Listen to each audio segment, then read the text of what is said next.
ataupun zaman mendung kezaliman. Subhanallah, pada saat ketika di kemuncak orang Islam diuji dengan mendung kezaliman ini, Allah Subhanahu wa ta'ala telah memurniakan kilauan satu cahaya kepada orang-orang Islam, iaitulah keislaman Sayyidina Hamzah bin Abdul Muttalib radhiyallahu anhu.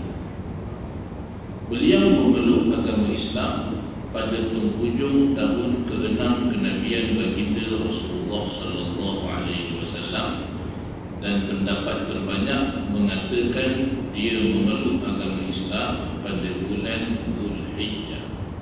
Beliau ini adalah bapa saudara Nabi sallallahu alaihi wasallam, dan dalam pada masa yang sama beliau juga adalah merupakan adik-beradik susuan dengan Nabi sallallahu alaihi wasallam.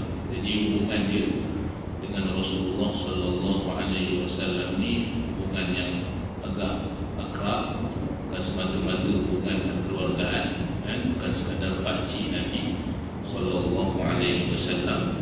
Dia juga adik-beradik susuan dengan Rasulullah sallallahu alaihi wasallam dengan dua ibu susuan. Yang pertamanya dengan Ummu Aiman ataupun hamba kepada Abu Lahab. Yang keduanya iaitulah dengan Halimatus Sa'diyah. Halimatus Sa'diyah dia pernah menyusukan Sayyidina Hamzah bin Abdul Muttalib dan juga baginda Rasulullah sallallahu alaihi wasallam. Sebab beliau memeluk agama Islam ialah kerana satu hari Abu Jahal telah bertemu dengan Rasulullah sallallahu alaihi wasallam di Bukit Safa. Lalu dia menyakiti Nabi sallallahu alaihi wasallam. Dan sebelum itu, tuan-tuan, Abu Jahal juga dia pernah cuba untuk membalik batu yang besar yang mampu untuk dia angkat, dicampakkan di kepala Nabi sallallahu alaihi wasallam ketika Rasul sallallahu alaihi wasallam sedang sujud dalam solat dia. Dan sememangnya masa dia angkat batu tersebut hendak dicampakkan, dilepaskan di kepada Rasulullah sallallahu alaihi wasallam, memang dengan niat ingin membunuh Nabi sallallahu alaihi wasallam, percubaan membunuh baginda Rasul sallallahu alaihi wasallam. Sehingga apabila dia hampir dengan Nabi sallallahu alaihi wasallam, dia melihat ada seekor unta yang besar kepalanya. Unta tersebut tak pernah dia tengok. Begitu juga dengan panjangnya leher unta tersebut, tak pernah dia tengok. Jadi sehingga dia patah balik, sehinggalah batu itu terlepas daripada genggamannya. Kata Nabi SAW, itulah malaikat Jibril. Malaikat Jibril yang datang melindungi Nabi SAW. Seandainya dia rapat lagi, maka akan diletak Abu Jahal. Sehingga Abu Jahal akhirnya tangan dia menggigil tangan atas peristiwa tersebut. Kemudiannya tidaklah peristiwa itu menyebabkan Abu Jahal ni dia hisap. Dia pergi lagi jumpa Rasulullah sallallahu alaihi wasallam di Bukit Safa. Tapi kali ini tidaklah dengan batu yang besar. Dia bawa juga batu, tapi batu kecil sikit, batu yang agak kecil. Abu Jahal ni dia pergi kepada Rasulullah sallallahu alaihi wasallam. Dia menjerit kepada Rasulullah sallallahu alaihi wasallam, disakitinya Nabi sallallahu alaihi wasallam dengan kata-kata. Rasulullah sallallahu alaihi wasallam diam dan tidak bercakap dengan dia. Dia jenis orang yang macam Abu Jahal ni, tuan-tuan. Nabi SAW tak layan. Ada jenis orang yang macam ni. Ada ketika dia buat tak tahu je lagi baik dengan orang yang macam ni, biar dia cakap seorang. Kalau jawab nampak lain. Jadi dengan orang yang macam ni diam. Rasulullah SAW diam, tak berkata apa. Dengan makian, caci makian yang dilontarkan ataupun yang ditunjukkan oleh Abu Jahal. Kemudian bila Abu Jahal tengok Nabi SAW diam 1000 bahasa, tak jawab apa, rupanya dia makin sakit hati. Lalu dia pun terus memukul Nabi SAW dengan seketul batu. Tadi batu besar tak jadi, yang ini batu kecil. Ambil batu lalu dipukul di atas kepala baginda Rasul sallallahu alaihi wasallam sehingga luka dan berdarah kepala Nabi sallallahu alaihi wasallam, mengalir darah. Kali ini maknanya mengalir darah baginda Rasul sallallahu alaihi wasallam. Dan kemudiannya Abu Jahal bila dah pukul Nabi sallallahu alaihi wasallam, dia terus pergi ke tempat perkumpulan orang-orang Quraisy di sisi Kaabah, lalu duduk bersama-sama dengan mereka. Dan pada saat ketika itu, pada peristiwa berlakunya, ketika dia pukul kepada Nabi sallallahu alaihi wasallam, ada seorang maula ataupun khadam kepada Abdullah bin Jada'an. Abdullah bin Jada'an ni, tuan-tuan, ini adalah seorang orang yang mulia, orang yang tua daripada kalangan orang Quraisy. Abdullah bin Jada'an ni dia orang yang sangat pemurah daripada kalangan orang Quraisy. Dalam peristiwa Hifdul Fudul, perjanjian Al-Fudul, dimeterainya satu perjanjian yang Rasulullah sallallahu alaihi wasallam uji perjanjian itu pada usia Nabi sallallahu alaihi wasallam 19 tahun sebelum kenabian baginda Rasul sallallahu alaihi wasallam. Jadi rumah dia ni terpilih diadakan perjanjian tersebut, perjanjian yang dinamakan Hifdul Fudul, dan Rasulullah SAW turut serta dalam perjanjian itu. Bahkan Nabi sallallahu alaihi wasallam memuji perjanjian itu semasa kenabian baginda Rasul sallallahu alaihi wasallam. Dan dipilihnya rumah Abdullah bin Jada'an kerana ketuanan, kerana dia ni orang yang mulia, kerana orang yang terhormat, bahkan dia ni adalah orang yang sangat pemurah. Abdullah bin Jada'an ni, tuan-tuan, dia tiap-tiap kali musim haji dia akan sembelih 1000 ekor unta. 1000 ekor unta. Bukan seko. Kita kadang-kadang seko pun rasa banyak dah tu korban. Itu pun seko lembu ataupun seko kambing. Bukan bahagi 7, tak ada seorang. Itu pun banyak dah tu, tuan haji hebat. Tiap-tiap tahun dia seko dia. Masya Allah, hebat lah. Bukan satu bahagian seko. Itu pun rasa banyak dah tu. Subhanallah, hebat lagi Abdullah bin Jada'an, 1000 ekor unta. 1000 ekor unta. Lain lah, ganda lagi berbanding dengan lembu. Dia sediakan juga 1000 pasang pakaian kepada jemaah haji. Punya pemurah. Tapi dia bukanlah orang yang beriman kepada Rasulullah sallallahu alaihi wasallam. Ini masalahnya, di malam ini. Tapi dia juga tidak memusuhi Nabi. Dia ada jenis orang yang orang Quraisy, bukan semua macam Abu Jahal, bukan cerita Abu Jahal Abu Lahab. Ada juga orang yang tidak beriman dengan Rasul sallallahu alaihi wasallam tetapi tidak memusuhi Nabi sallallahu alaihi wasallam. Orang yang bukan Islam tapi dia orang baik. Itu biasa kita dengar sekarang ni pun ada istilah. Orang Islam, orang bukan Islam tapi dia orang yang baik. Ada juga, hatta sampai hari ini pun ada orang yang bukan Islam, dia pemurah, dia baik, dan bahkan dia tidak memusuhi Islam. Sama halnya seperti Abdullah bin Jada'an. Bahkan macam mana pula dengan amalan dia ni? Amalan hebat, bukan main. Abdullah bin Jada'an, tuan-tuan muslimin, para jemaah sekalian, dia punya pemurahnya bahkan orang Islam pun kalah. Kalau ikut satu sudut, orang Islam pun tak ada macam tu. Pemurah dia luar biasa. Dia punya sedekah dan sebagainya. Sehingga satu hari Sayyidatina Aisyah radhiyallahu anha bertanya kepada Nabi sallallahu alaihi wasallam tentang Abdullah bin Jada'an.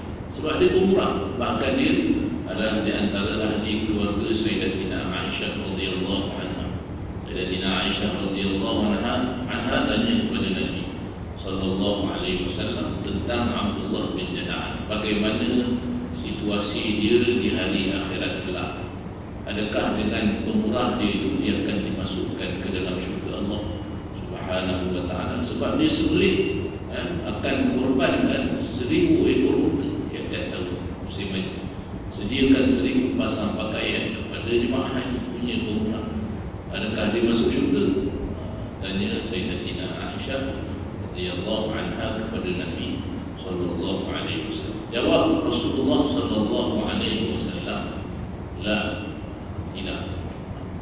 Li'annahu lam yaqul qawlan min ad-dahri Allahumma ighfir li khati'ati yawmiddin. Kerana dia tak pernah sebut pun semasa hidup dia, ya Allah, ya Tuhanku, ampunkanlah aku pada hari akhirat kelak. Dengan maknanya dengan maksud dia ni walaupun banyak mana amalan sekalipun, tapi kerana kunci amalan diterima Allah Subhanahu wa ta'ala itu tidak ada di sisi, iaitulah iman kepada Allah Subhanahu wa ta'ala dan Rasulnya sallallahu alaihi wasallam. Akhirnya amalan yang lain itu tidak diterima Allah Subhanahu wa ta'ala. Jadi muslimin para jemaah sekalian, bila sebut tentang iman, itu antara nikmat yang besar, sangat besar bahkan, yang dianugerahkan Allah Subhanahu wa ta'ala.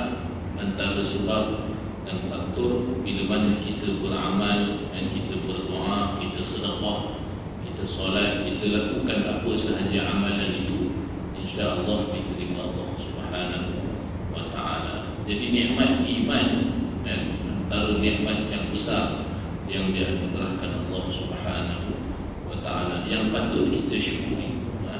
Bi ni'matil iman wal Islam. Alhamdulillah. Syukur kepada Allah dengan nikmat iman dan juga nikmat Islam yang dianugerahkan. Kerana dengan nikmat itu Allah Subhanahu wa ta'ala menerima segala amalan-amalan yang kita lakukan. Tinggal nak beramal je tuan-tuan. Jadi lepas ni insya-Allah musim haji standby 1000 ekor jemaah mujahidin insya-Allah. Tuan-tuan muslimin para jemaah yang dirahmati Allah Subhanahu wa ta'ala sekalian, itu kisah Abdullah bin Jada'ah. Dia bukan Islam, tapi dia orang yang baik. Dia tidak memusuhi Nabi SAW. Maula dia ataupun khadam dia memerhatikan daripada tempat kediamannya di atas Bukit Safa, tengok apa yang berlaku dan dilakukan terhadap Nabi SAW oleh Abu Jahal. Tidak lama kemudian Sayyidina Hamzah bin Abdul Muttalib pulang daripada berburu. Balik Sayyidina Hamzah, pulang Sayyidina Hamzah bin Abdul Muttalib radhiyallahu anhu daripada berburu, sambil memegang busur panah dia. Baru balik tuan-tuan, bayangkan suasana dia punya situasi itu. Tangan tu masih ada pedang, masih ada busur panah. Datang wanita tersebut memberitahu perbuatan Abu Jahal, apa yang telah dilihatnya dan diperlakukan terhadap anak saudaranya Rasulullah sallallahu alaihi wasallam. Lalu Sayyidina Hamzah bin Abdul Muttalib radhiyallahu anhu, bila dikhabarkan, bila diberitahu kepada dia apa yang telah diperlakukan terhadap Nabi sallallahu alaihi wasallam, lantas Sayyidina Hamzah bin Abdul Muttalib radhiyallahu anhu mula berak, teguh marah, naik darah, terus tangan ada busur panah. Bahkan dia ialah seorang anak muda yang perkasa di kalangan Quraisy, serta sangat tegas. Sebelum Islam dia memang terkenal kepahlawanan dia, orang yang sangat berani dia. Subhanallah, Islam dia digelar sebagai Asadullah. Asadullah maknanya singa. Itu hebat Sayyidina Hamzah. Sebelum Islam dia memang terkenal dengan keperkasaan dia, kepahlawanan dia. Islam dia dimanfaatkan keperkasaan dia, kepahlawanan dia untuk agama Allah Subhanahu wa ta'ala. Ini anugerah. Kita ada anugerah yang Allah Ta'ala anugerahkan kepada kita, satu-satu anugerah, manfaatkan untuk agama Allah Subhanahu wa ta'ala. Akan kelebihan itu Sayyidina Hamzah, kelebihan yang ada di sisinya, keberanian yang digunakan untuk agama Allah Subhanahu wa ta'ala, sehingga digelar Asadullah, singa Allah Subhanahu wa ta'ala. Saat berperang Sayyidina Hamzah bin Abdul Muttalib, gagahnya buat singa yang berani. Subhanallah. Tuan-tuan muslimin, para jemaah sekalian, lepas itu kalau kita pergi ke medan Uhud, saat kita beri salam kepada Sayyidina Hamzah bin Abdul Muttalib, beliau juga digelar sebagai Sayyidus Syuhada, penghulu kepada para syuhada Uhud. Subhanallah. Syahidnya di medan Uhud. Nabi SAW selalu pergi ke Uhud. Tuan-tuan muslimin, para jemaah sekalian, antara saat kita bagi salam kepada Sayyidina Hamzah ini, kita sebut ya Amun Nabi SAW, wahai bapa saudara Nabi. Kita sebut juga Asadullah, singa Allah Subhanahu wa ta'ala. Kita sebut juga Sayyidus Syuhada Uhud, penghulu kepada para syuhada Uhud, itu Sayyidina Hamzah bin Abdul Muttalib radhiyallahu anhu. Jadi dia marah, marah dia bila nak tahu Nabi SAW disakiti. Lalu dia pun terus keluar mencari Abu Jahal, berjalan tanpa mengendahkan sesiapa pun, dengan tujuan mencari Abu Jahal. Ini dia cari, ini bukan calang-calang orang. Abu Jahal ni pemimpin besar pun tak berani dia. Tapi Sayyidina Hamzah nak tunjukkan keberanian dia. Abu Jahal tu dia pergi, dia cari Abu Jahal, kerana Abu Jahal telah menyakiti anak saudaranya Rasulullah SAW. Dan apabila dia masuk ke masjid, dia terus berdiri di hadapan Abu Jahal, lalu berkata kepada Abu Jahal, tuan-tuan, dengan perkataan yang memaki hamun kepada Abu Jahal. Sebutkan, berani engkau menghina anak saudara itu. Pada saat ketika itu terus dia berkata, berani engkau menghina anak saudara itu, sedangkan aku mengikut agama itu. Terus dia mengisytiharkan keislamannya di hadapan Abu Jahal. Dan dia isytiharkan keislaman dia ini, tuan-tuan, tidak lain tidak bukan semata-mata kerana dia marah di atas perbuatan yang dilakukan Abu Jahal. Dia terus isytiharkan Islam. Berani engkau memarahi, menghina anak saudara, sedangkan aku mengikut agama dia, kata Sayyidina Hamzah bin Abdul Muttalib radhiyallahu anhu. Kemudian Sayyidina Hamzah terus memukulnya dengan busur panahnya sehingga berdarah. Habis kepala Abu Jahal berdarah, sebagaimana dia menyakiti Nabi SAW, berdarah kepala Nabi. Pakcik datang, balik-balik darah kepala Nabi. Islam Sayyidina Hamzah bin Abdul Muttalib radhiyallahu anhu. Tapi Islam dalam keadaan bukan semata-mata kerana iman, bukan sebab itu, tapi kerana dia marah, sebab marah tentu. Tapi keislamannya, subhanallah, diterima Allah Subhanahu wa ta'ala. Sebab itu orang masuk Islam, tuan-tuan, jangan sesekali kita pula menghukum di atas apa yang orang itu lakukan. Kadang-kadang ada setengah daripada kalangan kita, belum apa-apa lagi orang nak masuk Islam, kita tanya, ni masuk Islam ni sebab duit ke sebab apa? Apa-apa, belum apa-apa lagi, kadang-kadang kita dah bertanya soalan yang bukan-bukan. Tak kira lah sama ada dia masuk Islam sebab duit ke, kerana apa ke, asal dia mengucap 2 kalimah syahadah, maknanya dia masuk Islam. Memang ada setengah orang, memang ada setengah daripada kalangan orang yang masuk Islam ni, memang ada sebab duit, ada juga. Tak dinafikan lah yang itu. Kadang-kadang tuan-tuan, ada satu tempat saya kuliah maghrib, ada seorang nak masuk Islam, sampai kuliah maghrib itu ditangguhkan. Sebab apa? Nak ni jemaah ni nak masuk Islam, seronok lah. Rupa-rupanya 2 bulan lepas dia dah datang dah surau tu. Ada jemaah dah ambil gambar dah buat video dah, dia dah masuk Islam dah 2 bulan lepas. Kali ni nak masuk pula. Nampak sangat lah, kuliah dah tangguh lah. Sebab apa? Sebab dia dah masuk Islam. Tapi rupa-rupanya dari JK dah ambil gambar, dah ambil video. Ini dah masuk Islam 2 bulan lepas. Allahu Akbar. Ada juga yang macam tu. Dan wallahu a'lam. Tapi subhanallah, bila ada orang dia mengucap dua kalimah syahadah, asal dia ucap dua kalimah syahadah, maknanya kita hukum yang zahir. Nahnu bil-zawahir. Kita hukum yang zahir. Dia ucap dua kalimah syahadah, insya-Allah Islamnya diterima Allah Subhanahu wa taala. Cuma yang menjadi tanggungjawab kita bukannya menghukum dia. Tanggungjawab kita adalah mendidik dia menjadi seorang Muslim yang sejati. Itu tanggungjawab sebenarnya. Tapi ramai yang ambil tanggungjawab hukum. Itu salah. Ini masuk Islam tak ikhlas. Ini masuk Islam kerana ni, bukan kerana Allah, bukan kerana Rasul.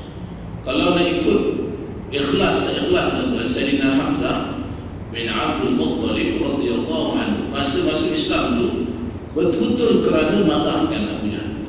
Betul-betul sebab tu.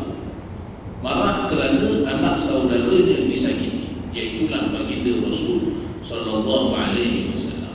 Akan tetapi subhanallah, bila mana Islam dia, Rasulullah sallallahu alaihi wasallam mendoakan keimanannya. Nabi SAW doakan untuk Sayyidina Hamzah. Ini penting. Bahkan Rasulullah sallallahu alaihi wasallam mendidik Sayyidina Hamzah bin Abdul Muttalib radhiyallahu anhu menjadi seorang Muslim yang sejati. Tarbiyahnya Sayyidina Hamzah. Memang masa masuk Islam adalah semata-mata kerana marah. Muslimin para jemaah yang dirahmati Allah Subhanahu wa taala sekalian, bila diisytiharkan keislaman dia, kemudian dia terus pukul kepala Abu Jahal sehingga berdarah kepala Abu Jahal. Dan Abu Jahal ini pula dia bukan seorang, dia ada pengikut dia, terutamanya daripada kalangan keluarganya, iaitulah Bani Makhzum. Bila kepala dia berdarah, bangun, bangkit. Beberapa lelaki daripada kalangan Bani Makhzum terus bangun bila tengok ketua dia, pemimpinnya telah disakiti sehingga berdarah. Bangun ketua ataupun daripada kalangan Bani Makhzum. Dan bila Bani Makhzum bangun, bangkit pula beberapa orang lelaki daripada kalangan Bani Hashim. Bani Hashim keluarga Rasulullah sallallahu alaihi wasallam. Dan pada saat ketika itu bangun lelaki Bani Makhzum bangun, lelaki daripada kalangan Bani Hashim bangun, dan pihak Sayyidina Hamzah bin Abdul Muttalib, sehingga hampir-hampir bertemu dua puak, hampir-hampir berperang. Dan pada saat ketika itulah Abu Jahal berkata, tinggalkan Abu Ammar, kerana sememangnya aku telah mencela anak saudaranya dengan celaan yang buruk. Barulah mereka reda. Kalau tak gaduh, dan di zaman-zaman sebelum Islam memang macam itulah orang Arab, kerana kekeluargaan, kerana kuat, memang mereka sanggup berperang, sanggup bergaduh, sanggup berperang bahkan, dan semata-mata kerana nak mempertahankan keluarga. Jadi bila Abu Jahal kata macam itu, barulah mereka mundur. Muslimin para jemaah yang dirahmati Allah Subhanahu wa taala sekalian, Islamnya Sayyidina Hamzah bin Abdul Muttalib radhiyallahu anhu pada mulanya adalah disebabkan ibarat seorang yang tidak tahan melihat tuannya dihina. Itu yang digambarkan oleh penulis. Seperti seorang yang tidak tahan melihat tuannya dihina, tetapi kemudiannya Allah Subhanahu wa taala melapangkan dadanya untuk Islam. Subhanallah.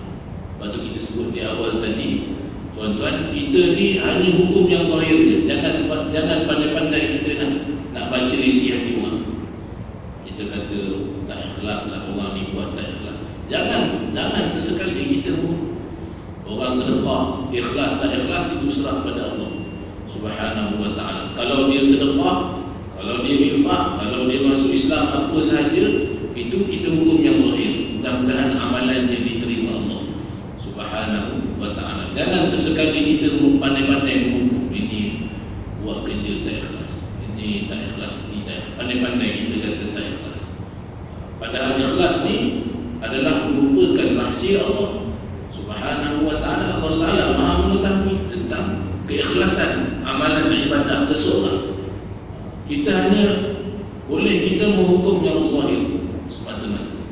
Zahir nahkum bil zahir. Wallahu ya'lamu as-sarair.